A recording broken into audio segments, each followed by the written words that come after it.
Okay, you're here alone. All right, come on. This is the book of 2 Timothy chapter 3, verse 16. All scriptures is given by inspiration of God. By who? All scriptures is given by inspiration of God. So the whole Bible is given by the inspiration of God. And who did God choose to publish it? Psalm 68 and 11. Come on. So all scripture is given by the inspiration of God, right? Yeah, you say who's, I'm giving you the answer, but you have to be patient. You're patient to get an answer because you're from Nigeria, right? And you can see that we look like you, right? Where you from? Hausa or Yoruba? Igbo? Igbo, okay. You look just like my mother. Come on. This is the book of Psalms chapter 68 verse 11. The Lord gave the word. Who gave the word? The Lord gave the word. Before you finish, when they took us from Nigeria and the west coast of Africa, what two things did they tell us not to do in slavery? When they took me, I'm from the Caribbean, but actually not from the Caribbean because I'm supposed to be where you is. But when they took us, what is the two things on the slave ships? When they put us on the slave ship, they told us not to do. And if they found us, they would whip us. They told us not to read and write. So the real question is, if they told us not to read and write, and this is the #1 book printed year-round, what is the reason for us not knowing in slavery the Bible then and us reading it now? Well, what am I saying? No, explain me so I know you understand what I'm saying. Tell me. We are looking maybe from what we are looking for is like your ancestors. Your ancestors. Yeah, but our ancestors is right here. That's the thing. I'm going to show it to you. Okay, if you are taking from Nigeria, you are taking from. Yeah. You're not supposed to look where your ancestors come from instead of reading Bible because Christians they always read this Bible. I just showed you the answer. If they told us not to read the Bibles, that must mean there must be secrets inside of the Bible that they didn't want you to know. That's the reason they told you not to read it. You understand? For example, can you show in the Bible that slavery took place? Is slavery is our slavery, right? Is our slavery where we was taken from the west coast of Africa and brought to the New World, to the Americas. Is that in the Bible? No, right? Are you have proof? Do you have proof for that? Wait, he said that. You give an answer. No, but I'm asking about a specific slavery. The transatlantic slave trade of the blacks being taken from the west coast on ships. Is that in the Bible? But I'm asking you, is it in the Bible, yes or no? No, not that slave. I'm asking you, is the slavery that happened to the Negroes on the west coast of Africa, is it in the...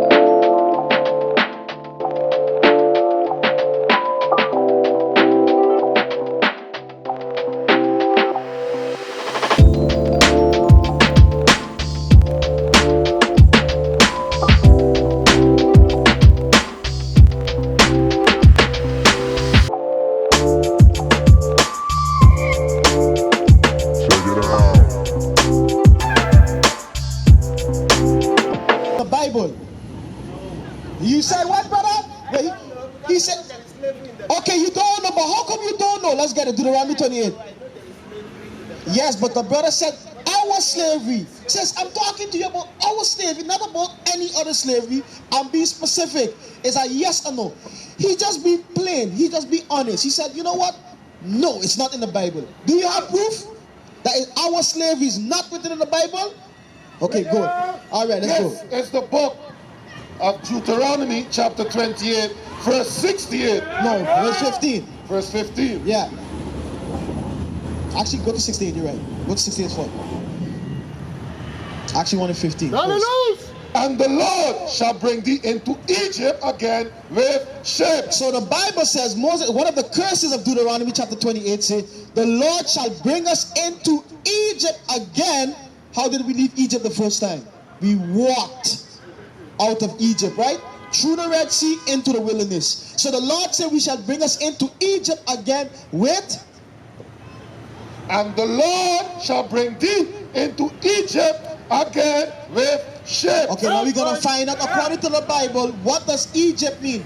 So precept must be upon precept, line upon line, here a little, there a little.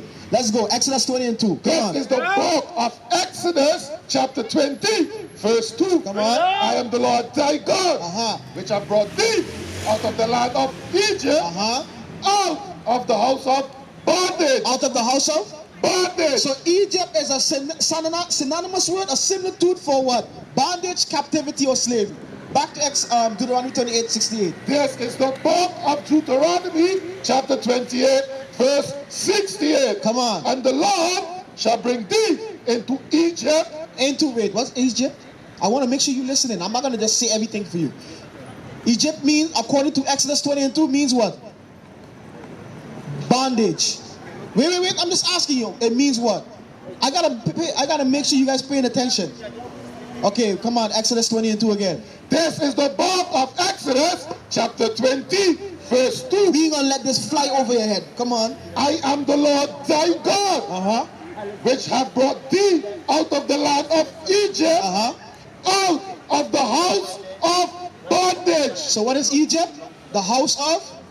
Okay, good. All right, brother, you listening, brother. Give me a dab for that one. Give me a boops for that one. Good. Back. Deuteronomy 28:68. This is the book of Deuteronomy, chapter 28, verse 68. And the Lord shall bring thee into Egypt again with ships. So the Lord shall bring us into bondage again with ships. Which group of people was taken into bondo on cargo slave ships? Look, brothers. Look, sister. Which group of people was taken into bondage on cargo slave ships? Which group?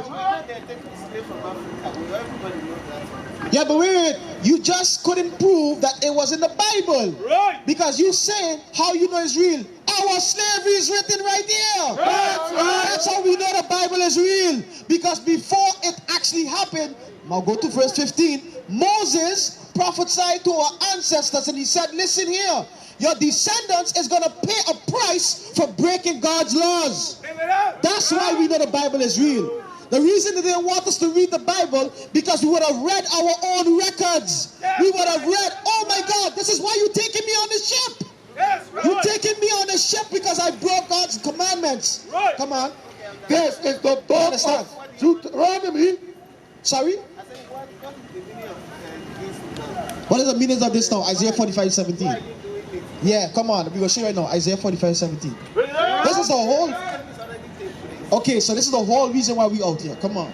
Isaiah 45:17. This is the book of Isaiah, chapter 45, verse 17. Come on. But Israel shall be saved. Our people is going to be saved. You understand? The people that keep God's laws, statutes, and commandments will be saved. We are out here teaching the so-called blacks, Hispanics, and Native American Indians, and the remnant scattered to the four corners of the earth make up the 12 tribes of Israel. And what they need to know is, in order to be ready for the coming of Christ, we have to keep God's commandments, which we broke. All right? Come on. I want to ask you something. So you believe like a... No, I don't believe. We just read what God said going to happen. But you know that I like that you're saying no. Jesus is coming according to the Christ is coming back, yes. That's what Jesus said, Jesus is coming back. No. What Christians say is, this is what Christians say. John 3:16, please. This is what Christians say.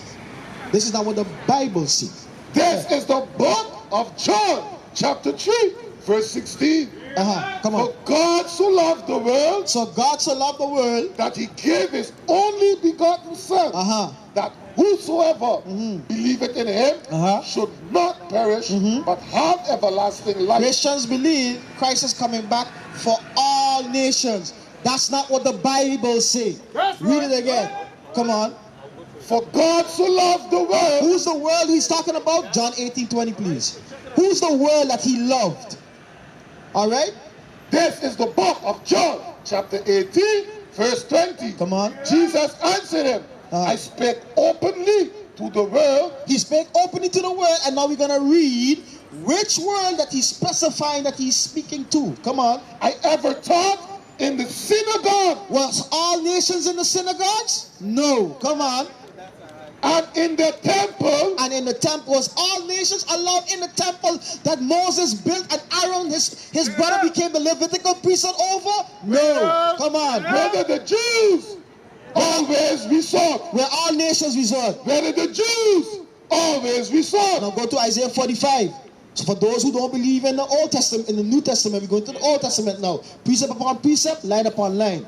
Come on. This is the book of Isaiah, chapter 45, verse 17. But Israel shall be saved in the Lord with an everlasting salvation. So you have it say Israel shall be saved in the Lord. It didn't say Israel shall be saved with and among all nations. In the Lord. Come on.